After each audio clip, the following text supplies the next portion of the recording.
Good morning guys! Pakilala ko sa inyo si Arkam, bagong alaga namin dito.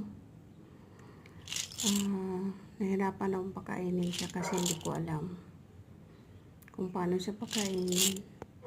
Hindi pa nabawasan ang kanyang pagkain. Yung cereal niya marami pa at saka yung apple niya marami pa. Iniwan lang yan dito guys para alagaan muna mga 20 days kasi wala ang kanyang mommy, umalis bakasyon, so andito siya sa bahay. Bulag na yan guys, si Urkel, hindi na makakita.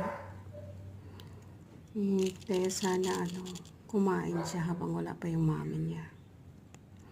Ayun lang guys, matanda pa yan sa atin guys. Yun lang, maraming salamat.